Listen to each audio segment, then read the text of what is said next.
प्रधानमंत्री नरेंद्र मोदी के मन की बात कार्यक्रम के 122वें प्रसारण पर आपको लिए चलते हैं। परिवारों ने इसे अपने जीवन का हिस्सा बना लिया है।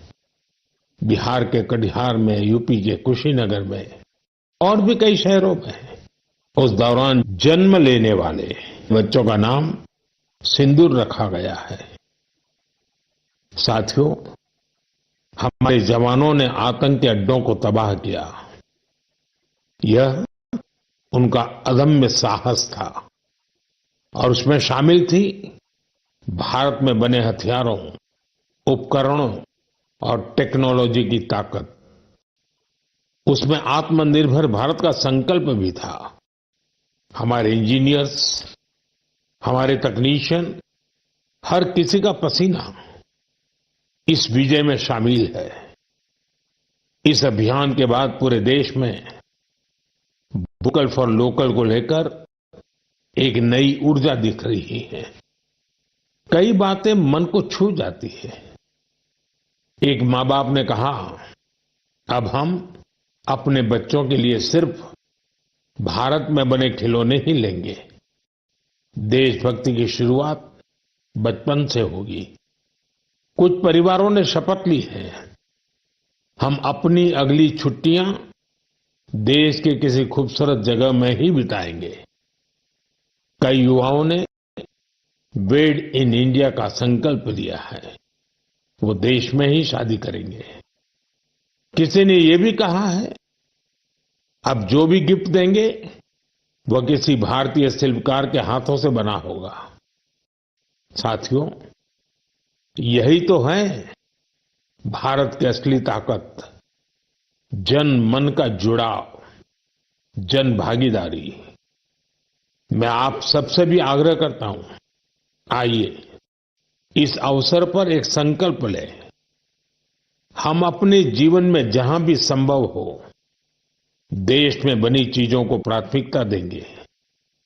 यह सिर्फ आर्थिक आत्मनिर्भरता की बात नहीं है, राष्ट्र के निर्माण में भागीदारी का भाव है। हमारा एक कदम भारत की प्रगति में बहुत बड़ा योगदान बन सकता है। साथियों, बस से कहीं आना जाना कितनी सामान्य बात है, लेकिन मैं आपको एक ऐसे गांव के बारे में बताना चाहता हूं जहां पहली बार एक बस पहुंची। इस दिन का वहां के लोग वर्षों से इंतजार कर रहे थे और जब गांव में पहली बार बस पहुंची तो लोगों ने ढोल नगाड़े बजाकर उसका स्वागत किया। बस को देखकर लोगों की खुशी का ठिकाना नहीं था। गांव में पक्की सड़क थी, लोगों को जरूरत थी, लेकिन पहले कभी बस नहीं चल पाई थी। क्यों? क्योंकि ये गांव माओवादी हिंसा से प्रभावित था। यह जगह है महाराष्ट्र के गढ़चिरौली जिले में और इस गांव का नाम है काटेजरी। काटेजरी में आए इस परिवर्तन को आसपास के पूरे क्षेत्र में महसूस किया जा रहा है। अब यहां हालात तेजी से सामान्य हो रहे हैं। माओवाद के खिलाफ सामूहिक लड़ाई से अब ऐसे क्षेत्रों तक भी बुनियादी सुविधाएं पहुंचने लगी हैं। गांव के लोगों का कहना है कि बस के आने से उन लोगों का जीवन बहुत आसान हो जाएगा। साथियों, मन की बात में हम छत्तीसगढ़ में हुए बस्तर ओलंपिक और माओवाद प्रभावित क्षेत्रों में साइंस लैब पर चर्चा कर चुके हैं। यहां के बच्चों में साइंस का पैशन है। वो स्पोर्ट्स में भी कमाल कर रहे हैं। ऐसे प्रयासों से पता चलता है कि इन इलाकों में रहने वाले लोग कितने साहसी होते हैं। इन लोगों ने तमाम चुनौतियों के बीच अपने जीवन को बेहतर बनाने की राह चुनी है। मुझे यह जानकर भी बहुत खुशी हुई कि 10वीं और 12वीं की परीक्षाओं में दंतेवाड़ा जिले के नतीजे बहुत शानदार रहे हैं। करीब 95% रिजल्ट के साथ ये जिला 10वीं के नतीजों में टॉप पर रहा। वहीं 12वीं की परीक्षा में इस जिले ने छत्तीसगढ़ में छठा स्थान हासिल किया। सोचिए, जिस दंतेवाड़ा में कभी माओवाद चरम पर था, आज शिक्षा का परचम लहरा रहा है। ऐसे बदलाव हम सभी को गर्व से भर देते हैं।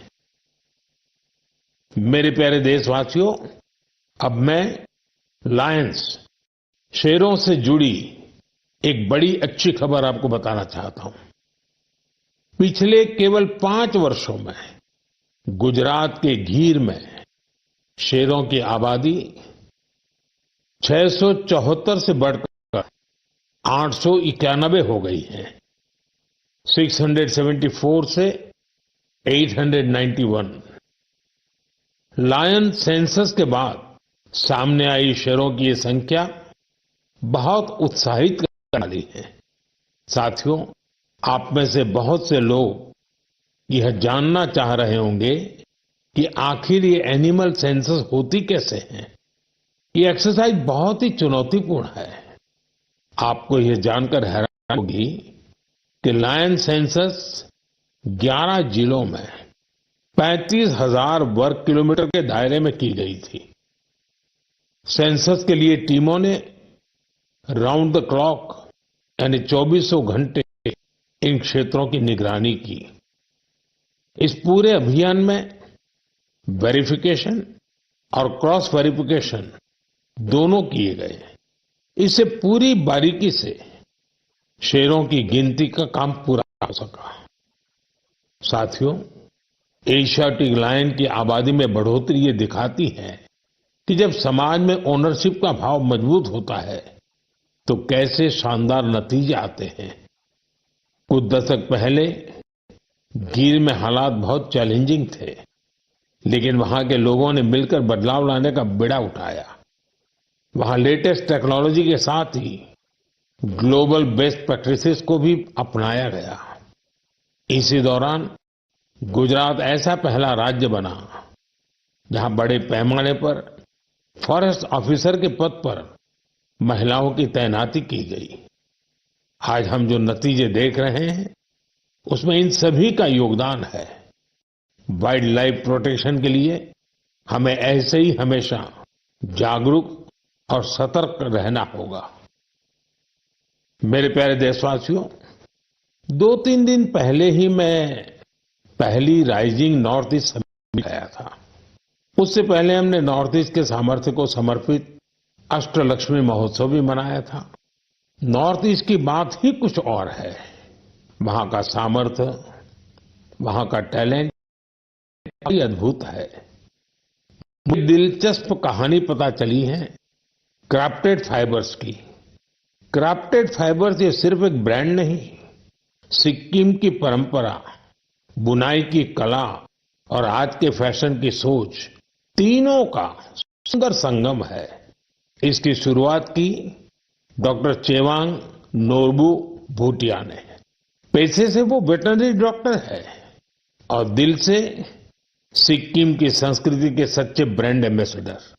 उन्होंने सोचा क्यों न बुनाई को एक नया आयाम दिया जाए, और इसी सोच से जन्म हुआ क्राफ्टेड फाइबर का। उन्होंने पारंपरिक बुनाई को मॉडर्न फैशन से जोड़ा और इसे बनाया एक सोशल एंटरप्राइज। अब उनके यहां केवल कपड़े नहीं बनते, उनके यहां जिंदगियां बुनी जाती है। वे लोकल लोगों को स्किल ट्रेनिंग देते हैं, उन्हें आत्मनिर्भर बनाते हैं। गांवों के बुनकर, पशुपालक और सेल्फ हेल्प ग्रुप, इन सबको जोड़कर डॉक्टर भूटिया ने रोजगार के नए रास्ते बनाए हैं। आज स्थानीय महिलाएं और कारीगर अपने हुनर से अच्छी कमाई कर रहे हैं। क्राफ्टेड फाइबर्स के शॉल, स्टॉल, दस्ताने, मोजे सब लोकल हैंडलूम से बने होते हैं। इसमें जो ऊन का इस्तेमाल होता है वो सिक्किम के खरगोशों और भेड़ों से आता है। रंग भी पूरी तरह प्राकृतिक होते हैं, कोई केमिकल नहीं, सिर्फ प्रकृति की रंगत। डॉक्टर भूटिया ने सिक्किम की पारंपरिक बुनाई और संस्कृति को एक नई पहचान दी है।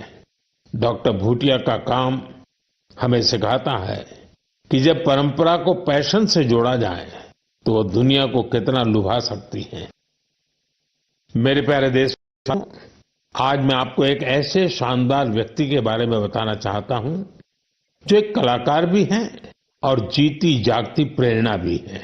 नाम है जीवन जोशी। उम्र 65 साल।